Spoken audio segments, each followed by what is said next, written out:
impedance of the Smith chart, and you have to find out that at which impedance you are getting the maximum power, and the impedance at which you are getting the maximum power will become your R0. So this is the practical method. In theory, if you goes, what we will have is we have a DC IV curve. From that, what we assume that we are right now at the transistor level. No parasitics are right now there. So at transistor level, our from DC IV we can find out the R0 at which we are getting the maximum power. After that, if we have the model of that transistor, that what inductor capacitors are there, you can translate that R0 to the package. Like at the end of the package, you can translate what impedance you have to match for the maximum power. Okay, so this is theory.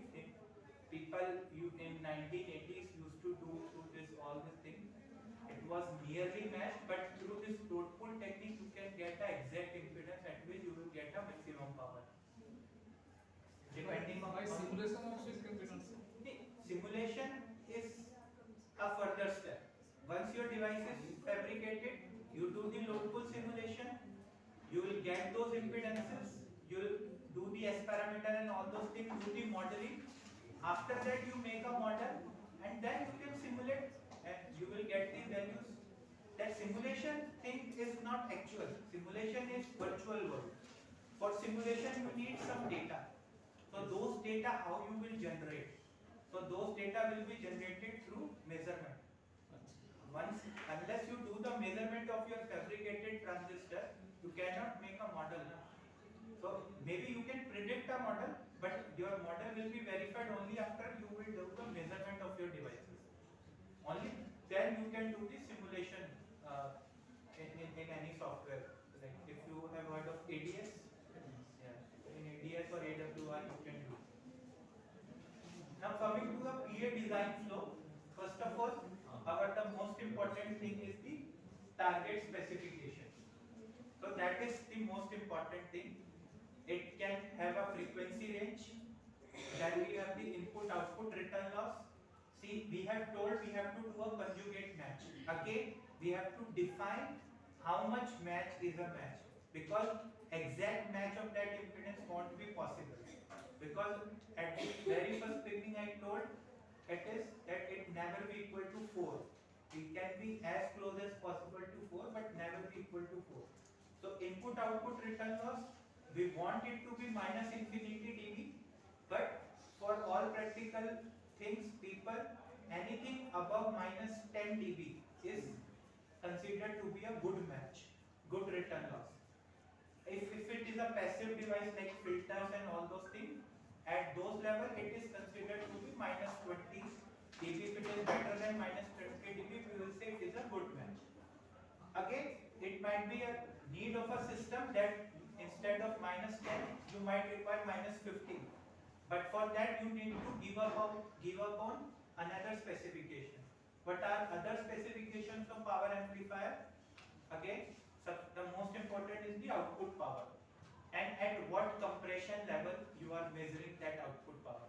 Then power rated efficiency, AMPM thing, and if you are working for a communication making amplifier, then ACPR, third order IMDs, harmonic, spurious, all those things are there.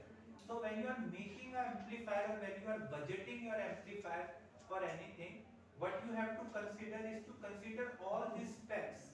Even if you are making it as if you are doing as a research topic, again, you have to see that all of these are not somewhere you have to make a compromise, because in nature you will never get is that if you are doing something this thing, everything is going in a great direction. That is not possible.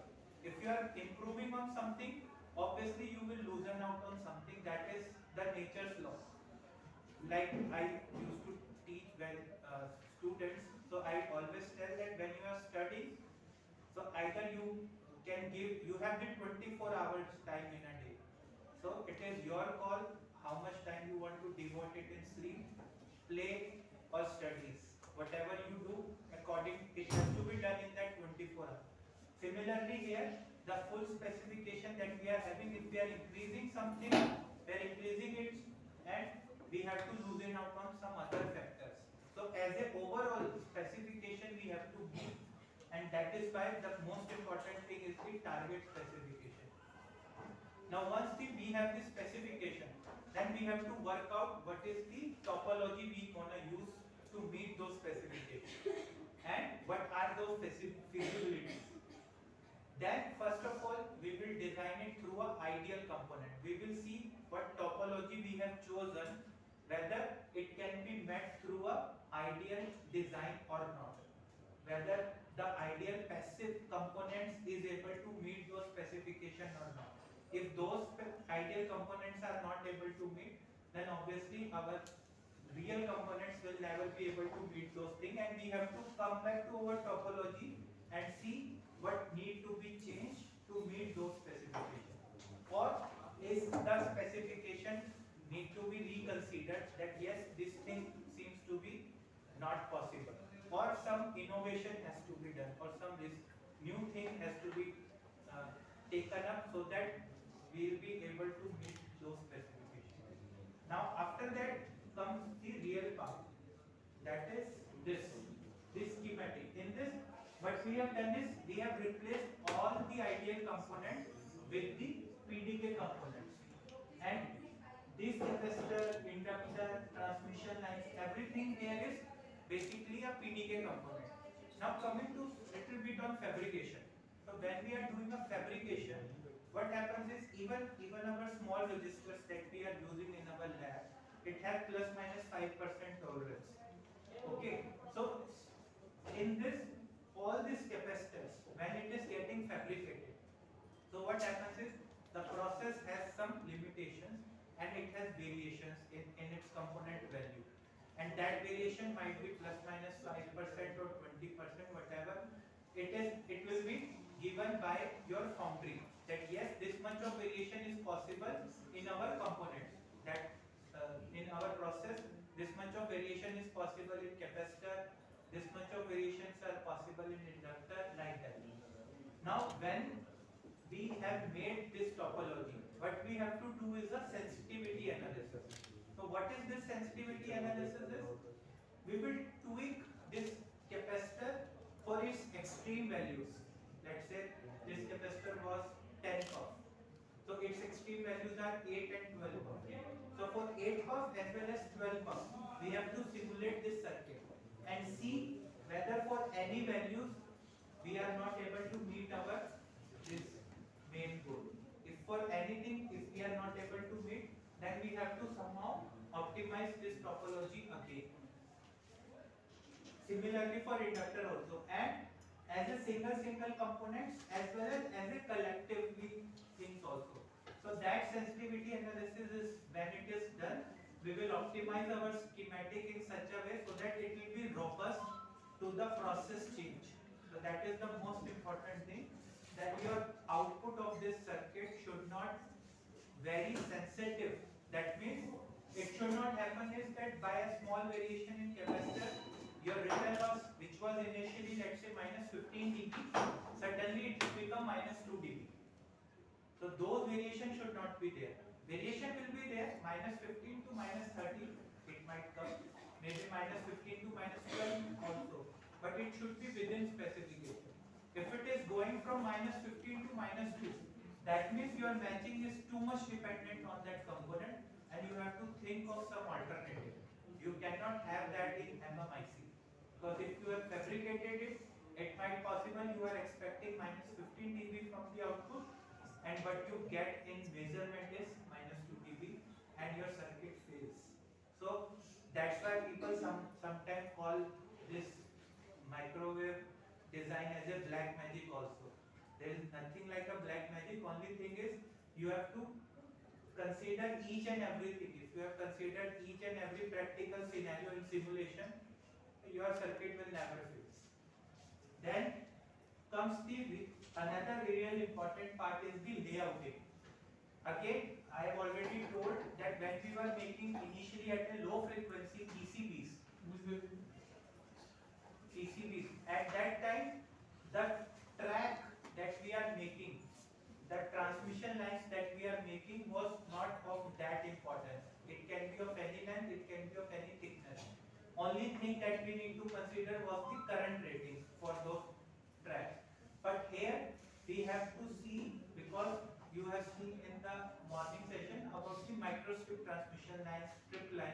here mostly we use microstrip transmission line because it is easy to fabricate, and each transmission line length impedance will be decided through your design, because when we design a matching network and if it is having a transmission line, that will have a impedance and a electrical length.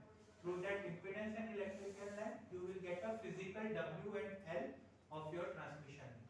Okay, and once you made this layout, you have to check whether it is DRC compliant. DRC means the design rule check, because each foundry will tell you that how close two metal lines can be.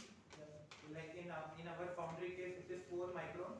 That means if you are designing a layout, it should not happen that two metal lines which are like not same, there should be like a minimum of 4 micron gap in between them. So there are like that, there are many other rules which you need to follow before designing, and after that you have to do the EM simulation. This is the final step.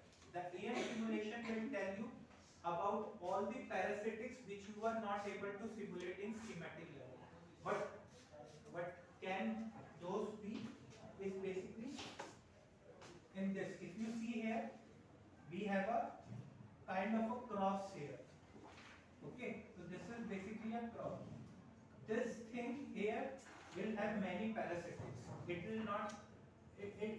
People nowadays have also started putting a small thing of cross model also in the schematic part, so that when we are moving from the schematic to layout, our output results should not change much. So that's why people try to emulate many things from here in schematic level itself, so that when we are doing EM simulation, our results does not change much what we were there in the schematic.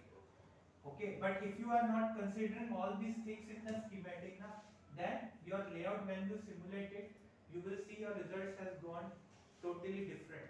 You will not get what you were expecting from, see, this thing and this thing is same virtually, but when you are basically simulating this thing, you are not getting the exact result what you were expecting or what you were getting at the schematic level, because these parasitics and the interaction between these two lines and all these things has start affecting your results. So even a small piece of line, small anything which you are putting in this layout, that is need to be simulated, and try to incorporate that thing in schematic itself, so that there is not much change when you are actually designing the layout. And see, after that it will be a final circuit, but you can try, if anyone is into the MMIC design, you can see from idea to this PDK model, and then from PDK model to layout, there will be a lot and lots of simulation results in this itself. So from that analysis only you will be able to understand that when we fabricate, there might be something which we are not able to think as of now. There might be some possible scenario, like if I tell you about one story that I don't remember exact mission, which mission was that, but in that what happens was everything was tested, everything was qualified for heat and everything. Only the nut bolts of which was connecting the two things, only that nut bolt was of poor quality.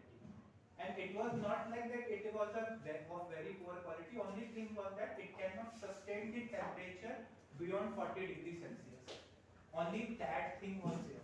So when it goes into the mission, that system, what happens was that nut bolt it got burnt, and that connection got lost, and the whole mission was into a failure, and thousands of crores goes into vain. So that is how important simulation is also. Simulation is nothing like that we have simulated anything. We have to be very much sure that what all possible things can happen in our actual scenario, that how we can simulate it in our that software or simulation world. That is also a topic of research, that how you can, let's say some situation is there, let's say floating point, like this ground floating point is there. In this, it will not simulate. In this schematic, if you put a floating ground point, it will not simulate. But in actual scenario, it is not like that. Actually, it might be getting some voltage there, 0 volt or something like that, and it doesn't know now how to simulate. It is actual thing. So when it is getting a floating voltage, your transistor might get burned. Because here, if you are keeping it floating, you are only getting a current. But there, it might possible it is getting a positive voltage there, or maybe a negative voltage, or some other voltage. You don't know. You cannot predict what can it be. So that's why basically thinking what can all be possible in physical domain, and that is need to be simulated here is all what a designer needs to do, and that's it. In this, I have covered this in a single slide, but its complete cycle itself, if you want to be deadly sure of each and everything, require 4 or 5 months of design. If see, you can design the things in 15 days as well, but you will not take upon all those small details, because for that small analysis, it requires time. This is a very small circuit I am showing. When we are making an amplifier, it is a bigger circuit, and you simulate it completely, you will get the result after 3 days or 4 days, depending on your system capability. So see, you have thought of something, you have done the simulation, and after 4 days you are getting the results. So even sometimes you forgot that for what you have done the simulation. So you have to be very methodical when you are doing design, because sometimes you goes up into your own theories and you forget what actually you are simulating. And or sometimes when we are doing research, as a let's say when I was doing PhD, so making product and publishing journals is totally two different approach. Because in publishing journal you need novelty, everything you have to do something new. For a product making, you can always use what is already existing. Only just you have to implement it well. So when you are doing a research, let's say on power amplifier, you think of a novel design, and you have done everything, but you have the main problem of power amplifier is stability. But you have forgot to incorporate that stability thing in your amplifier. So when it got fabricated and you are testing it, you are not able to test it because it is behaving as an oscillator. So whatever novelty you have done, it's gone, because you are not even able to test the MMIC. So it's very difficult when it goes in after fabrication. You cannot change everything. You have to done it at like beforehand. Whatever you want to do simulation, even if you have a pressure of tape out, tell okay I have to do this simulation. Otherwise I will not send, because even a small thing can lead to a catastrophic failure. Okay. So after that, obviously we will do the simulations and everything. If it is meeting specs, okay, we will go for a final layout and fabricate it. Otherwise, this cycle will go on iterative process. You might have to, sometime after 2 months, you might have to come back to your target specification again. So that is how it works. So this. I just wanted to spend little bit of time on the design first, because it is not just limited to power amplifier. For any kind of microwave circuit design, when you are doing, especially MMICs, filter, LNAs, switch, anything. If you are going for MMIC, let's say for VLSI design as well, there also you do all those things. Cadence, we do a schematic, an LBS check, DRC check, and do the parasitic extraction. If then we see the results are changing.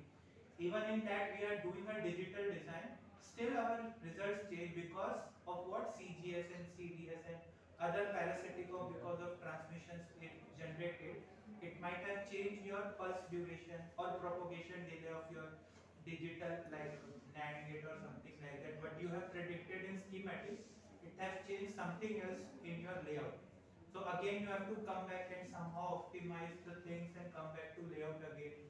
Then you are, so this is kind of thing you have to do here as well. Only thing changes here is their digital, the things are not that leads to that much of failures. Here things leads to more failure because of this analog thing because it is not digital, it is analog. So here you need to be more careful when you are designing.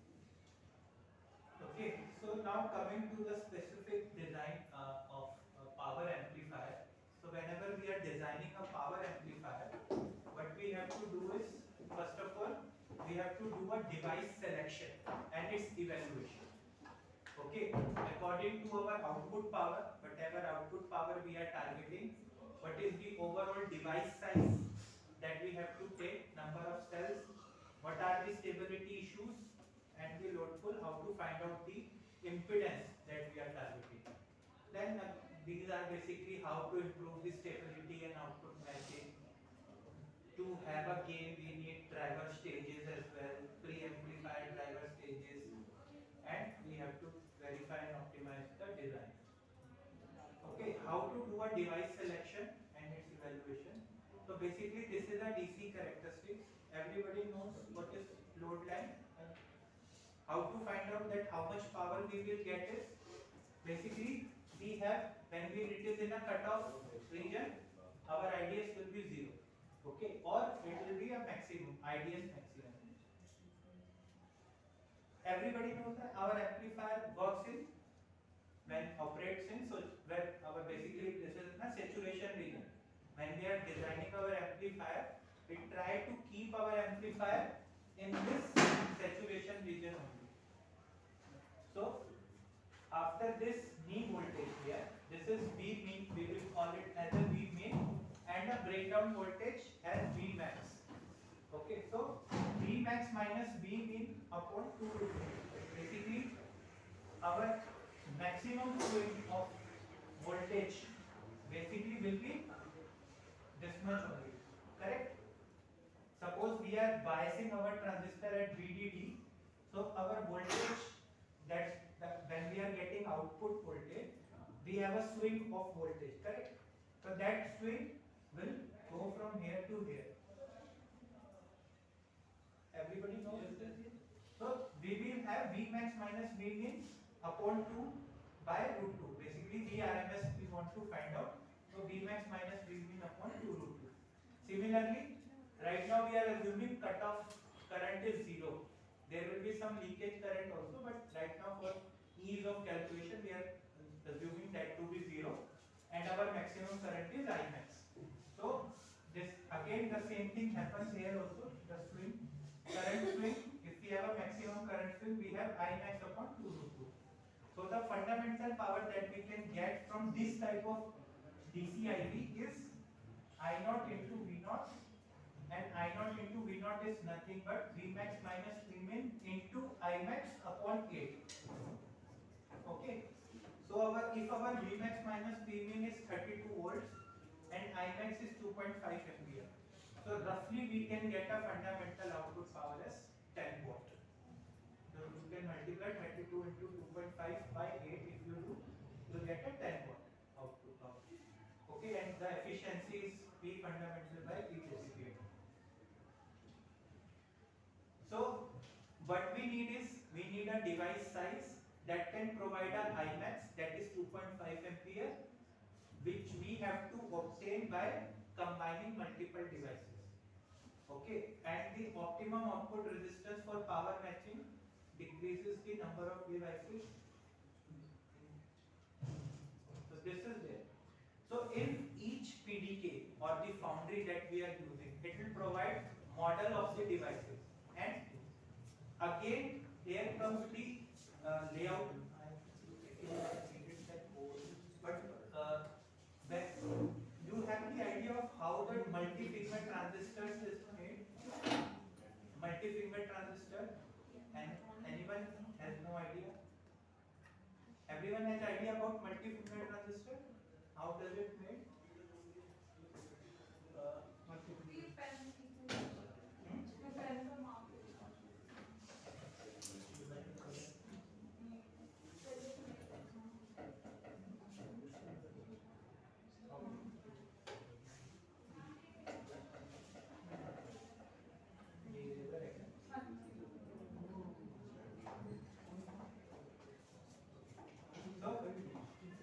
what we have is, we have a gate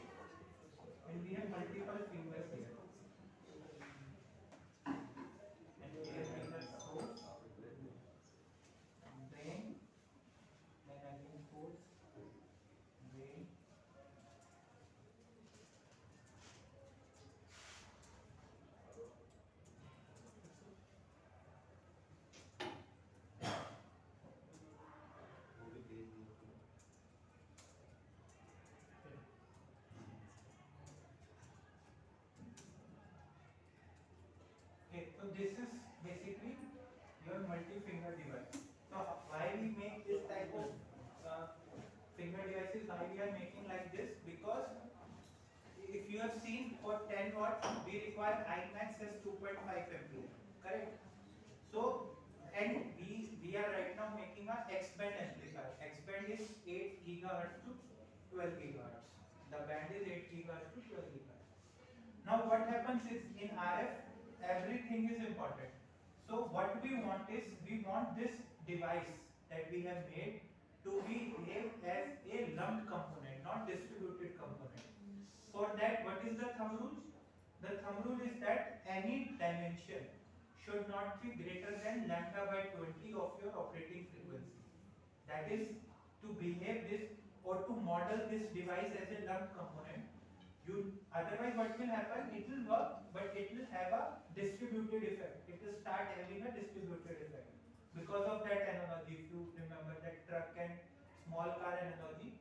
So to this thing to behave as a lumped element only, what we need is that each feature size should be less than lambda by 20.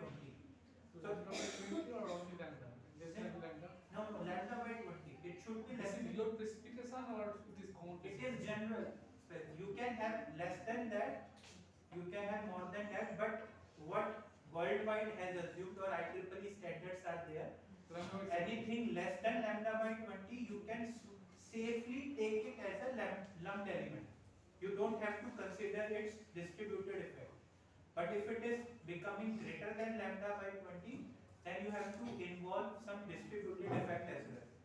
So when you are measuring this device and making a model, and you want this thing to be a lumped component, that means it is only having resistor, capacitor and inductors. For that you need to follow this thing, lambda by 20.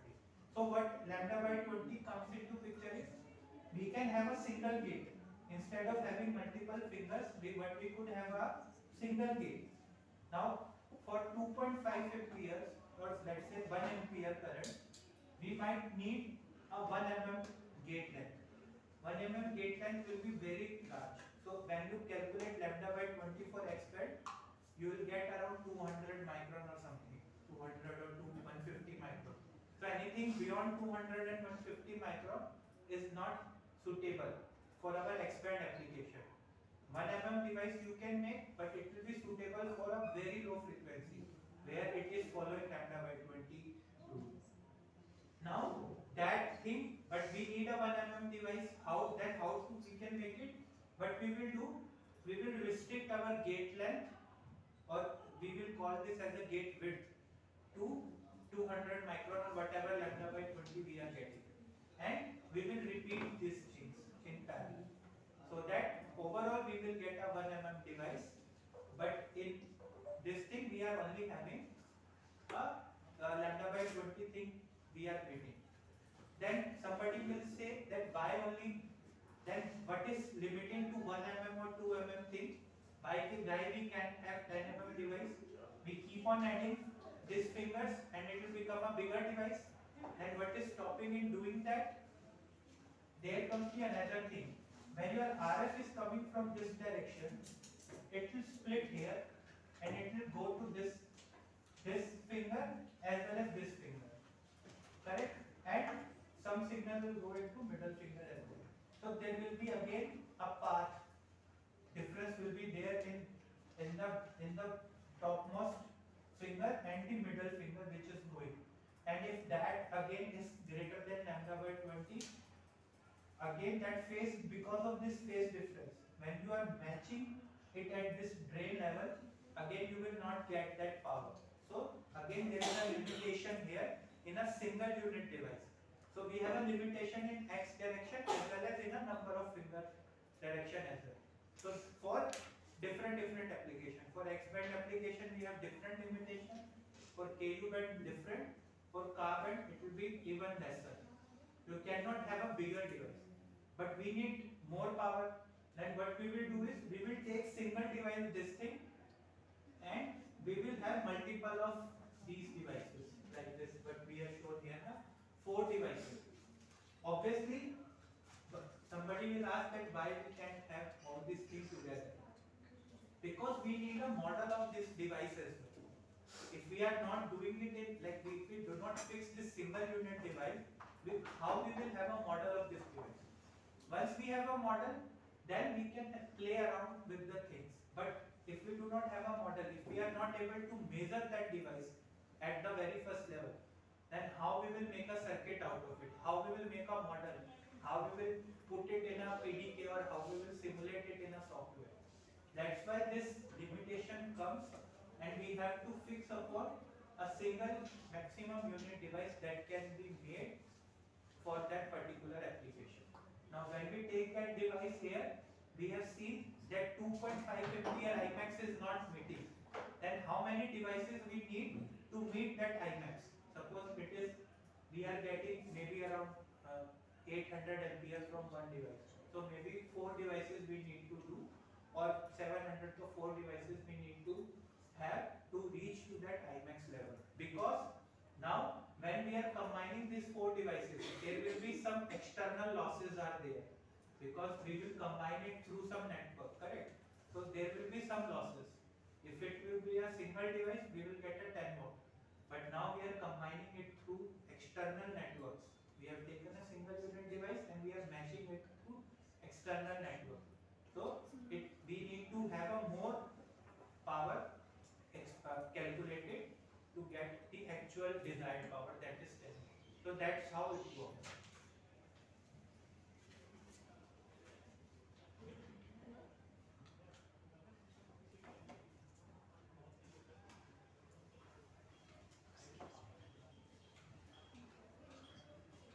Okay.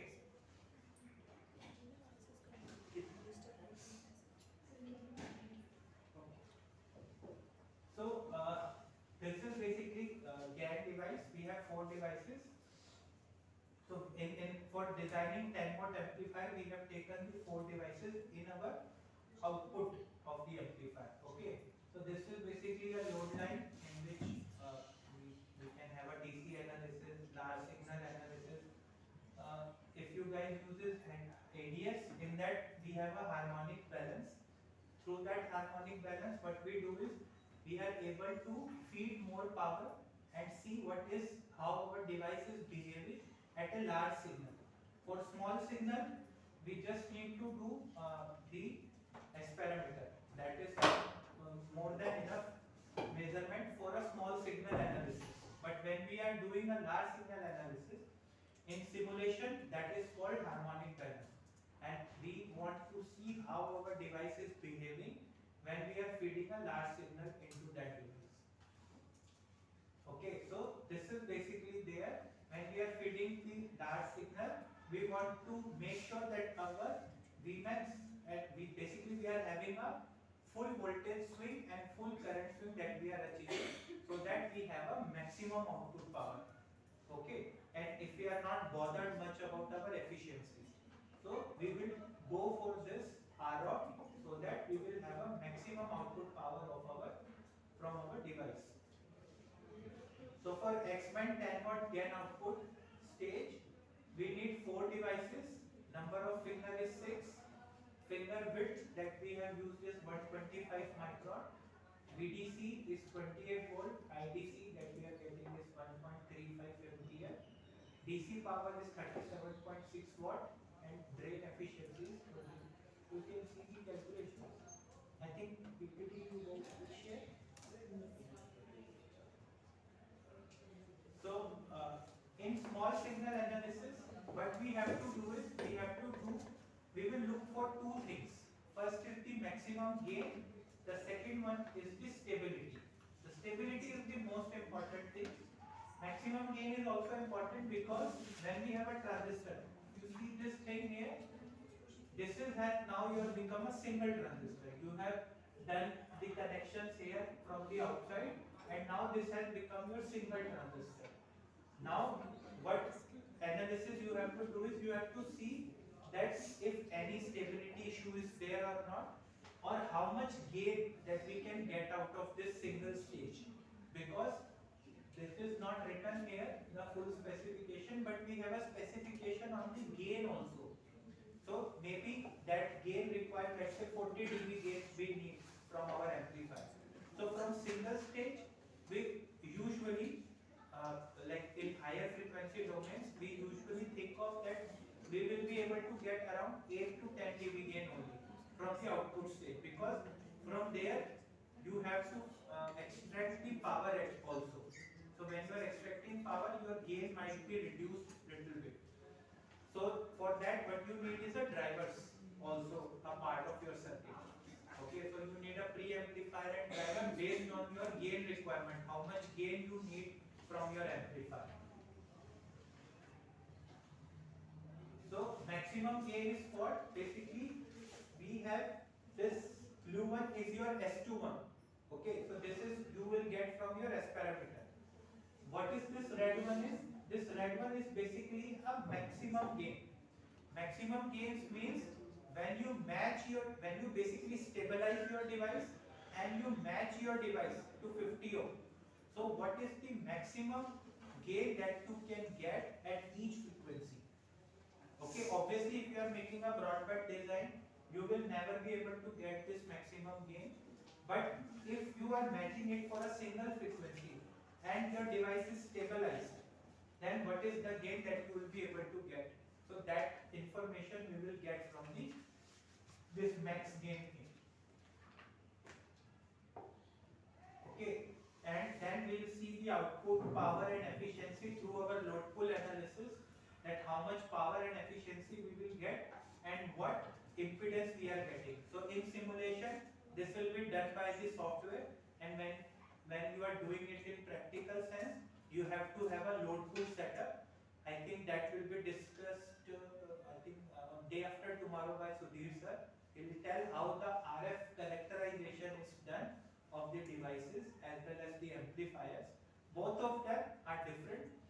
Characterizing a device requires more knowledge. The characterizing amplifier is little bit easy than characterizing a device, because you have to characterize a device of which you don't know anything. You don't know what power you will get, what current you will get. So what all factors you have to keep in mind while measurement, so that your measurement equipments are also safe. Because they might get burnt also. So for that, keeping all those constraints in mind, and then you have to do the measurement, and suddenly when you are measuring at this frequency, what you found out is your device is unstable and you have to stabilize that device. Then you do not have any means how you will stabilize those devices. So all those things are there when you are actually doing the measurement. But as a designer, like I am a designer, so for us things are easy, because all those things have already been done at the back end by the modeling and measurement team. What we have here is now we can easily simulate and get all these results in our computer screen. Okay, so this is basically a stability analysis and done in the software, and what you can see is that what we want is that this stability factor should be greater than 1. Okay, so what you can see here at lower frequencies it is very much below than 1. At higher frequencies it is getting greater than 1, but at lower frequencies it is less than 1. So somebody can ask that our operation that on which we want to desire, or when we are designing, is only in X band. So why to bother about lower frequency? So here comes the system thing, because you are designing your amplifier and matching it to 50 ohm. Obviously it will not be 50 ohm match for all the frequency range. Second thing, when you integrate it into a system, so again, see, let's say we are designing amplifier, it will be connected to the antenna. So the broadband antenna is very less feasible thing. You always have an antenna in a very narrow band. So in that narrow band you have a good S1. Your impedance will be near this 50 ohm region. But outside that frequency range, maybe at lower frequency, the impedance of your antenna will be very low. It will be near to this region here. So what will happen when you connect that antenna to your amplifier? Your amplifier is seeing the load of that antenna. It is not 50 ohm at lower frequency. So what will happen? It will start oscillating. Okay, so that's why we need the stability in all the frequency range. We will call it as a unconditionally stable. It has to be stable in all the frequencies where you are controlling everything. You can have a 50 ohm load which is like from starting from lower frequency to higher frequency, it is 50 ohm only. Maybe you will be able to measure that thing. But once that amplifier goes into system, it will not be useful. Because our gain is always very high at lower frequencies. At higher frequency, our gain usually dies down, and you do not have to worry about that much in your stability. Always the stability usually 99% of the time comes from the lower frequency signals only, and these lower frequency signals usually leak out from your supplies as well. The DC supply that you are applying, that also have some ripples, and that ripple, if you do not filter out, even if you filter out, still some of the signal might leak into your amplifier, because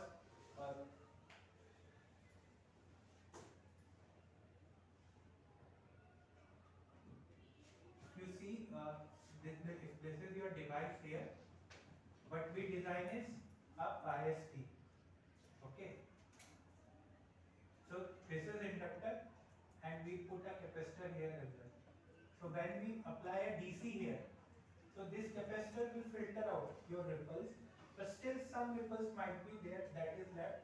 Again, that will be chopped out with this inductor. Still, if some very small signal might come to this gate, and if that small signal is lying in this frequency range, that will get amplified. Even if you have not applied any signal at the input, still you are getting some input signal here, and which is of a very low frequency range, and because of that, this lower frequency region that got amplified, and you will start getting output even if you have not applied any input.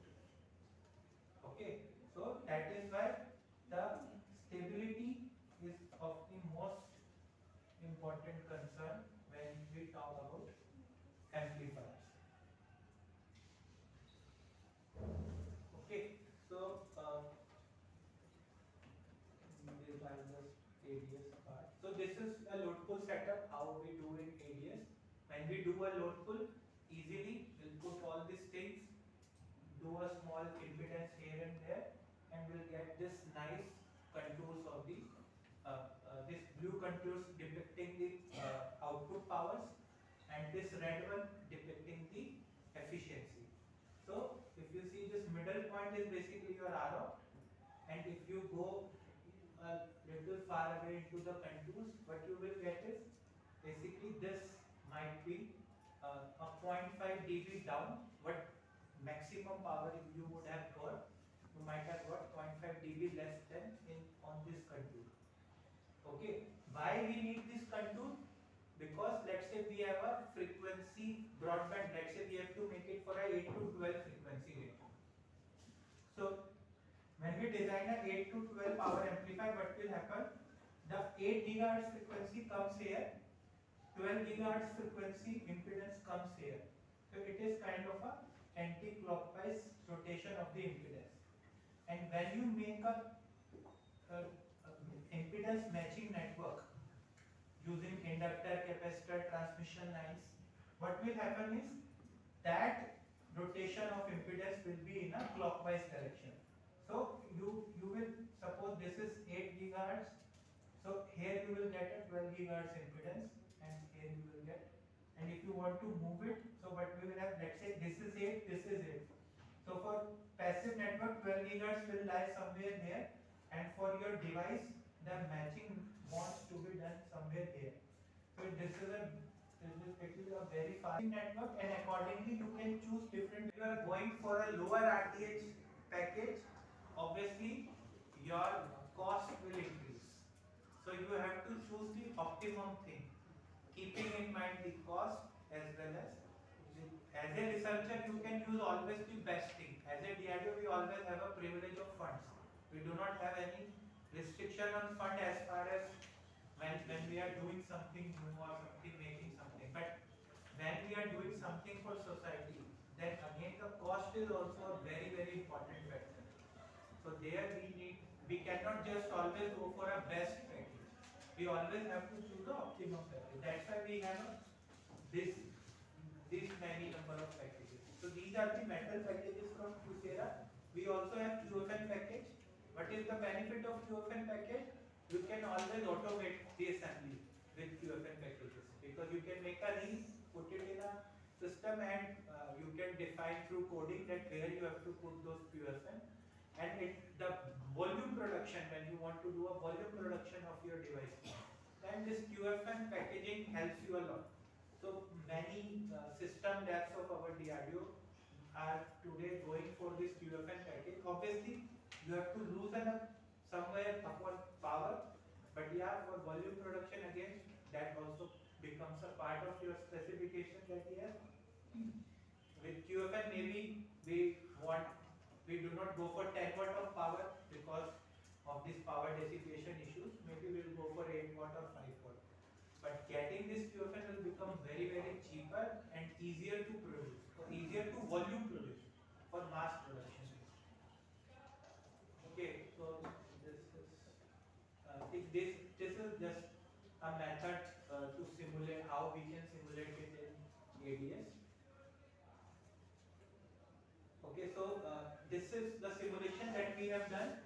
So if you see here, these are basically the 4 devices that we have combined, correct? So in center we are making a like red hot thing. So above temperature is not high, below temperature is not high. In center the temperature is getting a little bit higher. So what we have done is, instead of combining these 4 devices like this, we have separated out from the middle so that hot thing, the hot junction that was creating will not create and temperature will get low. So through this simulation we have optimized a layout a little further, not based on our the simulation result, but based on our thermal simulation result. So so these are the various amplifiers that we have designed in SSPL, starting from X-band, C-band, MMICs are there, and some other which I can't show you, like wide amplifiers, even TR chip. Complete TR chip also have been made in MMIC, in which we have amplifier, SPDT switch, and LNA in a single. So in this same, so this the die size of this one is 5 by this one is 5 by 5, and that TR chip that we have made from 2 to 18 gigahertz is coming in 5 by 4. So it is even lesser. So we have improved our design, and now we are getting even in lesser size a complete TR chip. So in the very first slide when I showed that thing below, there was a circulator, LNA. So that complete thing was initially around 6 centimeter by 4 centimeter. That complete thing has now reduced to 5 mm by 4. So that is so that's all. Next question.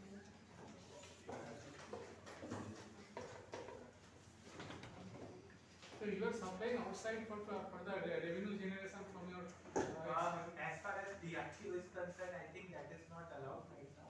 But anyway, we can always collaborate with academia. So now push for ourselves is that if anything which academia doesn't be able to do, only take up those projects. If anything can be done from academia, always promote that thing from academia part, or something which is already been done by the academia. Maybe something some group is working on something like the modeling part. IT Kanpur have patent on that. ESM model patent. He is that Yogesh Chauhan professor is there. He is having the patent for that GAN modeling. So we have given a project to them to model our fabricated device. So like that we are collaborating. Not like you cannot purchase. You can have a project, then you can have design, and we have a GAN foundry till X-band. You can have your design. If you have you want to design, you can have design and do it or you can have a device layout design and we can fabricate it for you. So all those collaborations are possible. You are optimizing the parameters by hit and trial method. Not hit and trial method. See, initial design, that lumped component that you have seen is all theory based. It is all calculated. So we are using tool like ADS gives you the flexibility of you do not have to calculate manually. You can all do all those things through that tool part. You can have its Smith chart, you can rotate and where you have to land up, all those things you can optimize. Like that you have to do manual. Once one design is ready, little bit of tweaking or little bit of optimization, you can do it through optimizer. So that optimizer, what you will do, you will put a limit in your like schematic values. What you have got, let's say capacitor you are having 0.12 puff. So what you can do is you can put a limit from 0.1 to 0.15 or 0.05 to 0.15. It can vary, and it might little bit it might make your response better, because when you do, you cannot take into account all the components in a one go. Like that is, there comes the limitation of a man. So there we take help from the ADS. But those limit has to be decided by the designer. It is not like that you put it infinite limits, because then it will land up into local minima or local maxima. So you will never be able to get the best results. So those results, to find out, you have to first calculate it, like rough calculations you have to do. After that you can do that optimization. Can be applied any evolutionary algorithm to optimize these? Any? Evolutionary algorithms? You can use any. For that purpose you can use anything. But as far as when it comes to the PDK model, those evolutionary that algorithms that you are saying has to be implemented in ADS, because ideal component you can even simulate in MATLAB also. But when it comes to the PDK models, those either you model for yourself and have the that inductor is nothing but a capacitor, resistor and all those things. If you are able to get those values, you can go into MATLAB and simulate it. People are now going for AI/ML, this thing, to design all this circuit through AI/ML thing, to generate some algorithm so that it can design this whole amplifier on its own. You just put this specification and you will get the design. People are working in that domain.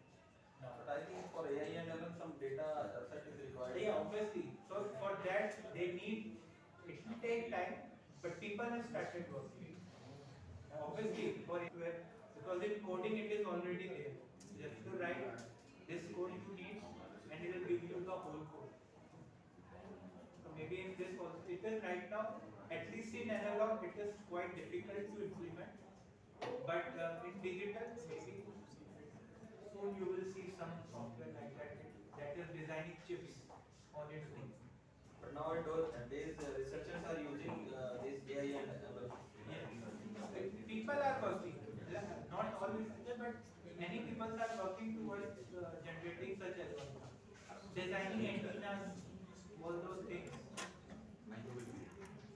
But first you have, actually AI/ML itself is a topic. People are learning in that domain first. Once they are pro in, like it becomes so evaluated that it become a part of BTech program. Like I think in this college also you have started AI/ML courses. So maybe that thing is not very far away, that everything is being done through this artificial intelligence.